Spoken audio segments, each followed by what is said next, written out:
Hey guys, so today I'm doing the products YouTube made me buy tag. I know this has been around a while and I've definitely slacked on it, so sorry about that. But I actually discovered them late, so that's my excuse. However, I'm here today and I have a whole bucket of products, so let's get into it. So this is in no particular order. So lip products. So many lip products YouTube made me buy, okay? So liquid lipsticks, Kat Von D and Aisha, and any Jeffree Star liquid lipstick, YouTube made me buy. So Jeffree Star I didn't even know existed until YouTube, to be quite honest. And Kat Von D, Evie, MUA, I'm gonna link her below, she made me buy this. She was wearing this in one of her videos and looked amazing. And this was like the first color that I actually tried to pull off that was a crazy color for me. And it got me out of my comfort zone and I really liked it. So thanks for that. But yeah, so both these YouTube made me buy. All these Maybelline lipsticks. Most Maybelline lipsticks that I own, YouTube made me buy. But I'm really glad because I love the Maybelline lipstick formula. So this is Flawless Fuchsia. And to be honest, it's really dry and I gotta get rid of it. But a really pastel purple color. This was out a few springs ago. And Nicole Guerrero made me buy this. Then there was this summer collection. I don't know what these are. Oh, the Vivids. That's what they were. So I got 3 colors. I got Fuchsia Flash, Shocking Coral, and Wild Rose, and they're all like really, they're variations of like bright pink colors, and this is what I rock with. This is my type of bold lip. I love bright pinks. I love them so much. So these I've used a lot and remain some of my favorites. Another Maybelline lip product is this Elixir. They were like these weird lip gloss applicators, and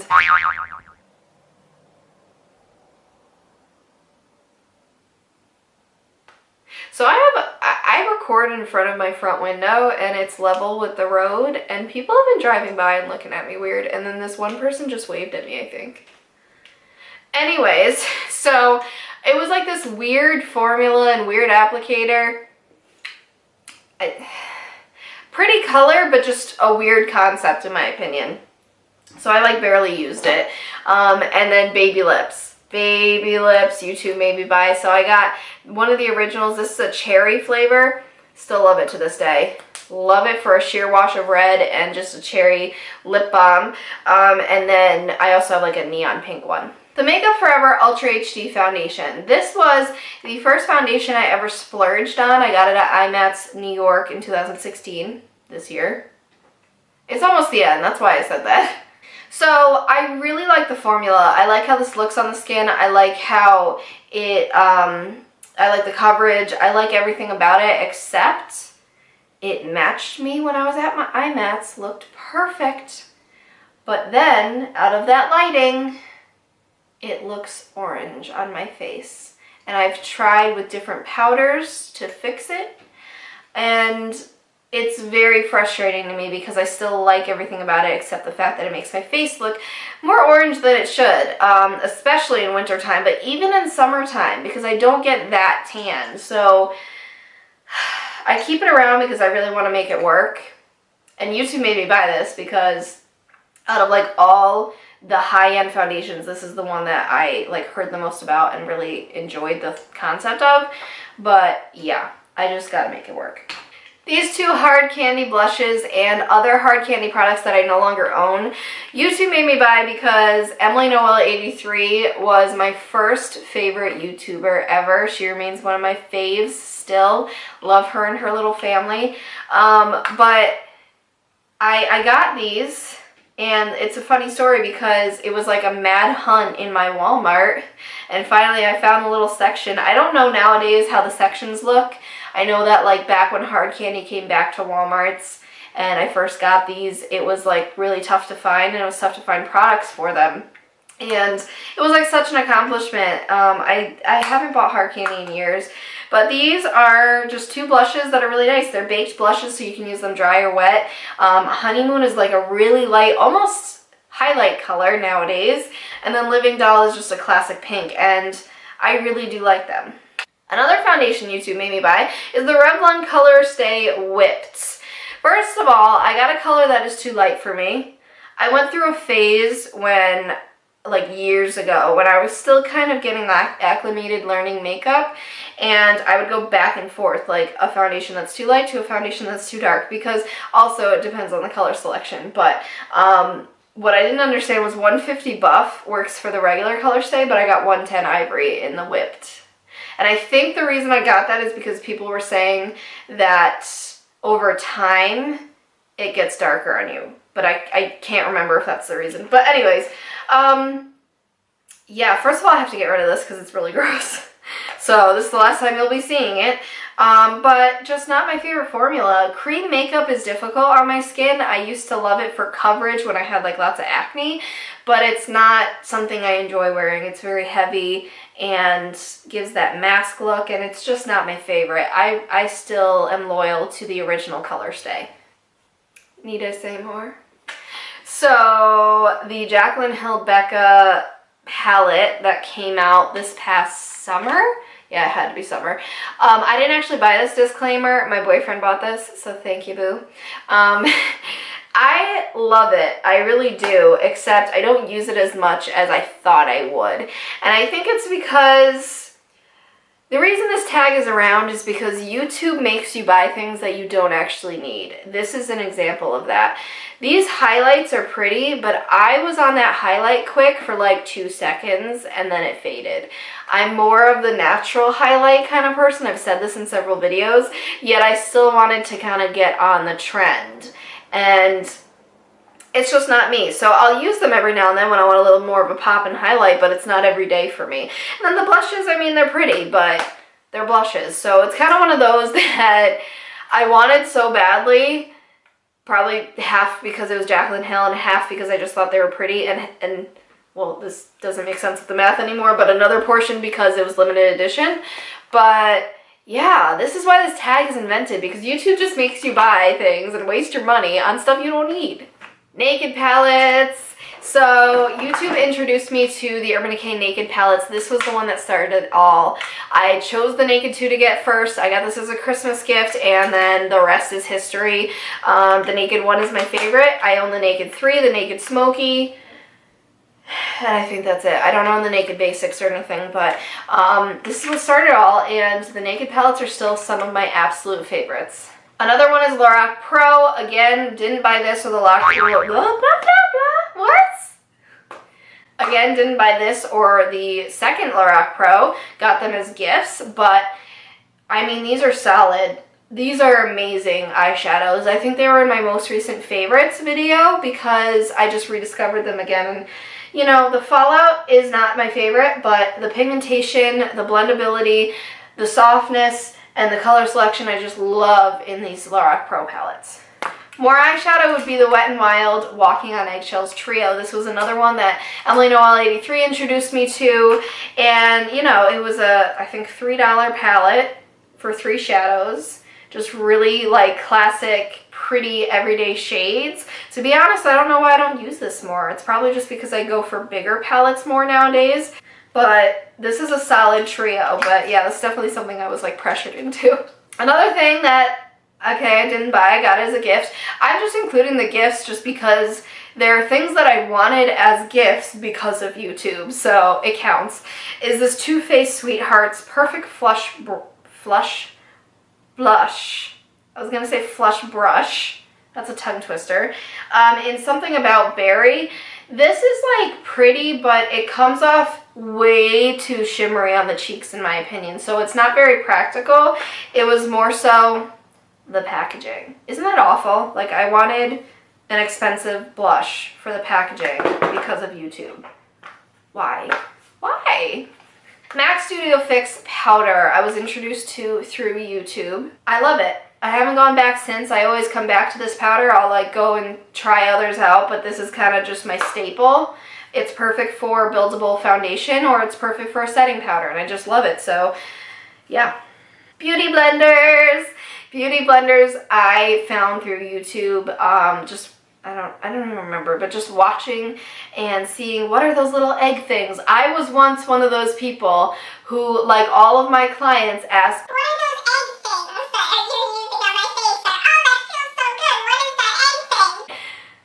This is the egg thing. So beauty blenders are just like none other. The Real Techniques sponge is a close second, but I mean, this is where it's at. Okay, beauty blenders, they can't be beat. Also got a few brushes. So the Sigma F80, I was ride or die for this brush for quite some time before I found the beauty blender. So this was just a really solid foundation brush, buffing and everything, until I found beauty blender, and then I converted. But I still come back to this every now and then if I need a little more coverage. But I was introduced to this through YouTube.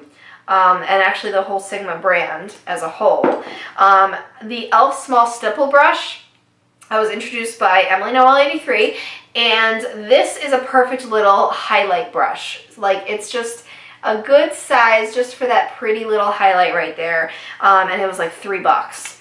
And then the Real Techniques brushes, I think as a whole, but this one especially, the setting brush. I think it was Emily Noel 83, it might have been someone else, but this is like the perfect under eye setting powder brush. So love these brushes. You know, it's funny because the whole products YouTube made me buy tag is sometimes to show you that you spent all this money for nothing, but I'm actually showing you that I have found a lot through YouTube that has benefited me and has remained staples in my makeup collection, so it's pretty cool. This is not one of those products. So this is the Ben Nye Banana Powder. You might have heard of this. It blew up years ago on YouTube because celebrity makeup artist for Kim Kardashian uses it, swears by it. Now, this is more of something that should be in my kit, to be honest, because I work with different skin tones, not me. So I tried it for so long and I'm like, why is this not working? Again, this is when I was going through my phase that I like was not so knowledgeable as I am now with makeup and everything. And I was like, why? It should be working against my dark circles. No, the yellow powder is too yellow on fair people like me. Medium skin tones, perfect. Olive skin tones, perfect. You guys are gonna love this stuff. But anyone that looks like me, don't try it. You're wasting your time and you're just gonna look sick. It doesn't work. So I was really bummed about that. Because I was like looking, again, I'm always looking for the next best thing when it comes to covering my dark circles, so I was a little let down. Couple concealers. The first one is the L'Oreal True Match Crayon Concealer, and it's like literally that's all I have left. I need to get rid of this anyway because it's old, but this was like my ride or die spot concealer back in the day when it came out, and good times, but it is a little drying is my only complaint. It could be a little more moisturizing. And then another one I found was the Revlon Age Defying Dark Spot Concealer. I used this from under my eyes, but I have to say it's just, it's not the greatest. I don't like it that much. I was really let down by it. So those are two concealers that YouTube made me buy. Another product is the Maybelline Baby Skin. This is an instant pore eraser. So I bought this to use as a primer. So here's the problem. I don't have big pores. I don't really struggle with that, and I don't really need a pore minimizer. So the whole use of this product is kind of lost on me. Add that to the fact that it's not claiming to be a primer. It's just claiming to be that layer. It's not going to make your makeup last longer. And I don't know what I was thinking.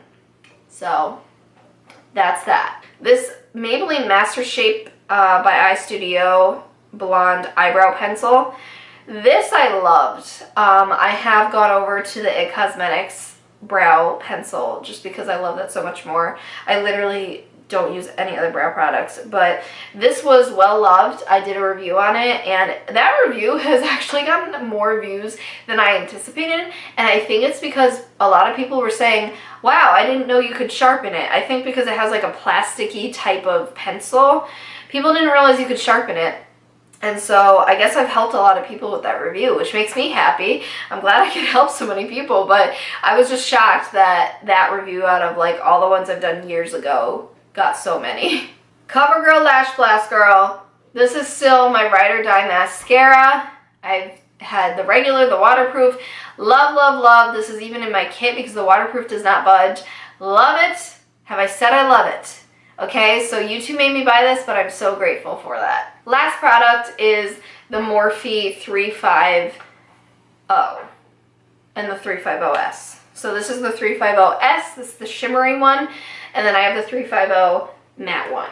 And I did an entire review and comparison on these products. I was completely blunt and honest because I wasn't wowed by these. I wasn't bowled over. I will link that below because I did that review like a month or two ago, and I really urge you to take a look at that if you are seriously considering buying these. I know they're not expensive, but hey, a waste of money is a waste of money. If I waste $1 on something that I really hated, I don't like that. So I just wanted to put that out there. If you guys are curious, go check out that video. Hopefully it helps. But yeah, so those are all the products that YouTube made me buy. I blame you. I blame all you guys and the viewers and the YouTubers. You guys make me spend so much money. So I've gotten better throughout the years in kind of restraining myself with makeup purchases. One, because money, and two, because I really just don't want to buy stuff unless I'm going to really love it. The only exception recently was that Jaclyn Hill palette. Other than that, everything I buy nowadays, I love. And if I don't love it, I return it. And that's why most likely you'll never see me make one of those videos of like what I regret purchasing, because I return it. I'm getting my money back. I'm not keeping this to make a video. Like, no offense, but I'm not keeping it to make a video and lose all that money, because if you add up all those products in those videos, it's a pretty penny. So that's that. Let me know what products YouTube made you buy in the comments down below. I'd love to hear it. I'm sure it's all different because we all have different products, but the funny thing is a lot of them, depending on when you bought them. So if you bought them in 2010, 2008, 2012, now they're different. And this is kind of a culmination of all those years. So I'd love to know what YouTube is making you buy nowadays. Subscribe to my channel if you haven't already. I make lots of beauty videos like this in my channel twice a week. So go check those out. And I will see you in my next video. Bye.